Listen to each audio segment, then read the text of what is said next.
notre invitée ce soir à 18h18, elle est la présidente du Conseil régional d'Île-de-France, ancienne ministre du Budget dans le gouvernement de François Fillon. On lui prête aussi de grandes ambitions pour 2022. Bonsoir Valérie Pécresse. Bonsoir. Merci d'avoir accepté notre invitation. Un mot d'abord peut-être des nouvelles mesures sanitaires. Êtes-vous favorable à la fermeture dès 22h des bars et cafés, comme c'est le cas à partir de ce soir dans 11 métropoles, dont Paris évidemment? Alors d'abord, j'ai déploré cette décision qui a été prise sans qu'à aucun moment la région ne soit associée ni consultée. Je l'ai déploré parce que je pense qu'on aurait sans doute pu faire autrement. On aurait par exemple pu trier entre les bons élèves, c'est-à-dire les bars qui font respecter la distanciation physique, qui font respecter les règles, et les mauvais élèves, ceux qu'on aurait pu sanctionner et fermer. Maintenant, c'est trop tard, la décision... Vous avez le sentiment que c'est une forme d'injustice quand même ? Alors, moi, je suis très inquiète. Je suis très inquiète aujourd'hui pour toute l'économie de l'hôtellerie-restauration en Île-de-France. Pourquoi ? Parce que l'Île-de-France subit une double peine.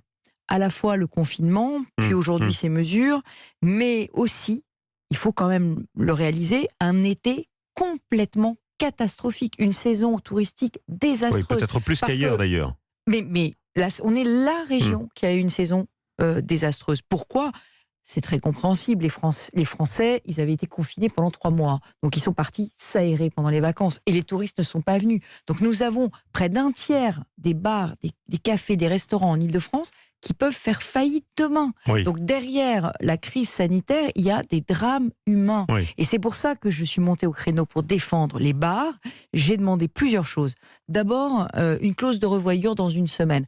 Comme on va le faire à Marseille. Marseille, oui. Absolument.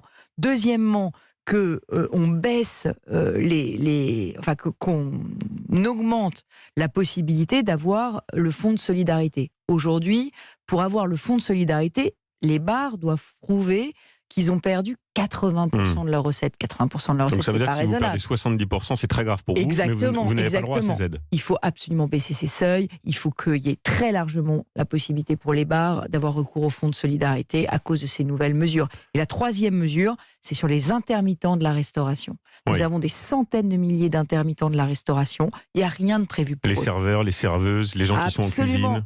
Et tous ceux qui travaillent dans l'événementiel, les traiteurs.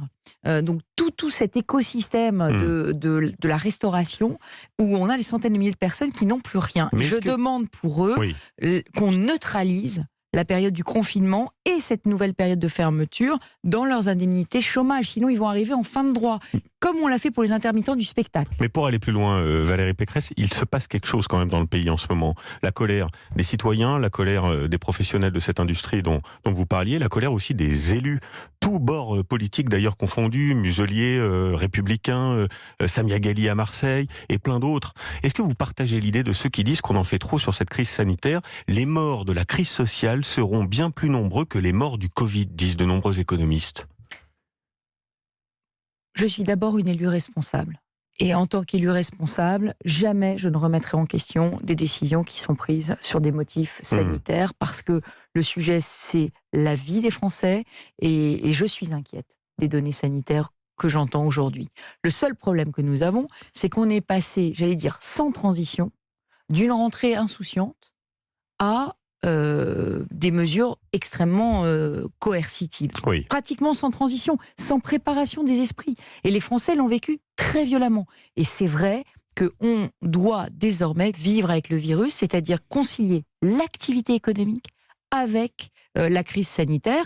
Et ça, c'est le grand défi à venir. Je suis comme vous, je pense qu'il faut faire très attention à ce qu'on n'ait pas des drames humains qui sont liés à la crise économique et sociale. On a énormément de Français qui n'ont plus de ressources aujourd'hui. Oui. Et ça, c'est quelque chose que le gouvernement doit entendre. Alors vendredi, je passe d'un sujet à l'autre, mais c'est important d'en parler. Emmanuel Macron devrait prononcer un discours très attendu sur le séparatisme. Alors il est beaucoup critiqué pour ne pas en faire assez, disent ses opposants, vous y compris d'ailleurs. Quelle annonce, en très peu de temps, parce qu'on va en parler après, j'ai d'autres questions à vous poser, quelle annonce concrète attendez-vous ce vendredi ? D'abord, il faut nommer les choses. Le sujet, c'est l'islamisme radical.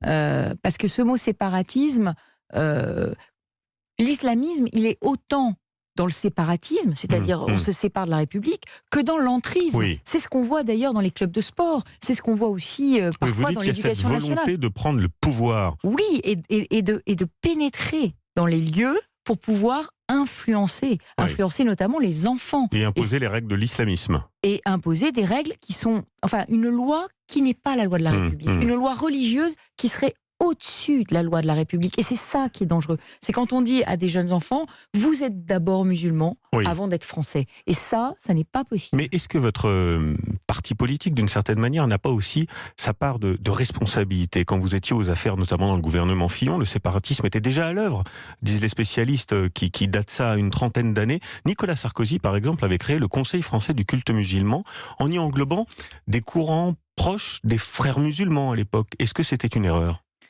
Je crois qu'il y a eu une forme, effectivement, de naïveté face à ce qui était collective par le passé. Mais la vérité, c'est que le phénomène s'aggrave d'année en année. Après le Bataclan, c'est-à-dire après décembre 2015, plus personne ne pouvait dans la République dire « on ne sait pas ». On ne connaît pas, on ne prend pas la mesure du phénomène. Aujourd'hui, cet aveuglement doit cesser. Ça n'est pas normal que 6 ans après le Bataclan, aujourd'hui, on soit toujours dans l'angélisme.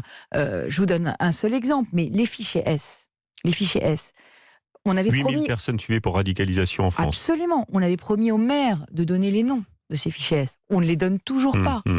Aujourd'hui, est-ce qu'on peut exclure des fichiers S de la fonction publique? Est-ce qu'on peut être sûr aujourd'hui que dans l'éducation nationale, il n'y a pas des fichiers S en train d'enseigner à nos enfants? Non, ce n'est pas le cas. On sait qu'il y a des éducateurs sportifs fichiers S qui enseignent à nos jeunes dans les clubs sportifs. Qu'est-ce qu'on attend? Ça fait des années que je dénonce ce phénomène et ça fait des années qu'il ne se passe rien. Pour les municipales, j'ai dénoncé aussi la présence de fichiers S sur les listes. On les a laissés se faire élire. Donc le sujet, c'est qu'on est dans le déni. Les djihadistes qui vont sortir de prison. 40 cette année, 60 l'année prochaine. Vous avez vraiment tous les chiffres, j'ai besoin de rien. Mais ils vont sortir de prison. Il y avait une loi qui était prévue pour pouvoir les mettre en rétention de sûreté, c'est-à-dire ne pas les libérer s'ils sont encore dangereux. Et cette loi, elle a été censurée par le Conseil constitutionnel. Il faut en reprendre une immédiatement. Bien, aller plus vite et plus fort. Absolument. Et puis arrêtez de regarder ailleurs. Parce que la crise sanitaire, la crise économique ne peuvent pas nous détourner du fait que dans l'ombre, nos ennemis, les ennemis de la République, se réorganisent et se réarment. Encore une question d'actualité, Valérie Pécresse. Rachida Dati affirme aujourd'hui, sans détour, ses ambitions dans le journal britannique Times pour la présidentielle. C'est assez surprenant d'ailleurs comme annonce. Dans un journal anglo-saxon, elle dit ouvertement « Je souhaite devenir présidente de la République ». Fin août, pour votre meeting de rentrée, vous disiez « Le temps est peut-être venu de faire entendre la voix d'une femme libre ». Est-ce que ce soir, vous pouvez dire « Moi aussi, j'ai envie d'y aller, je suis candidate à la présidentielle pour 2022 ». Aujourd'hui, franchement, ce que les Français attendent de moi, les franciliens qui m'ont élu, c'est que je fasse mon boulot. Donc d'abord les régionales. Non, pas d'abord les régionales, d'abord la région. C'est-à-dire d'abord sauver mes restaurateurs, d'abord m'occuper, et c'est la rentrée étudiante aujourd'hui, des étudiants qui rentrent en plein désarroi à l'université, avec un certain nombre d'établissements qui ne rouvrent pas leurs portes à cette rentrée, avec des étudiants qui n'ont peut-être pas d'ordinateur, avec des étudiants qui ne savent pas où aller se faire tester, avec des étudiants qui n'ont pas de masque. Donc aujourd'hui, pardon de vous le dire, moi je suis à mon poste, je suis à la barre. Quand il y a une tempête, le capitaine il tient la barre, il n'est pas en train de se demander quelle va être la régate qu'il fera dans 2 ans. Bien, Gérard Larcher, nouveau et énième président du Sénat, il a annoncé qu'il se représentait, la droite a gagné les sénatoriales. Vous validez, Gérard Larcher, c'est le bon choix? Gérard Larcher, c'est un phénomène. Gérard Larcher, il est extraordinaire, il est exceptionnel. Non mais attendez, il était président du Sénat depuis 2008. Mais vous n'avez pas vu sa campagne. Vous n'avez pas vu Gérard Larcher depuis 3 mois. Vous savez qu'il est sénateur depuis 1986 ? Écoutez, j'avais 5 ans. Écoutez, on ne change pas une recette qui gagne. Et vous savez, il y a un vieux proverbe qui dit que c'est dans les vieux pots qu'on fait les meilleures soupes. Moi, je crois aujourd'hui que Gérard Larcher, il incarne cette France éternelle, cette France des terroirs, des territoires, cette France d'une certaine forme de sagesse, mais surtout une France républicaine intransigeante. Et jamais Gérard Larcher, lui, il ne tolérera des dérives anti-républicaines. Merci Valérie Pécresse. Europe 1.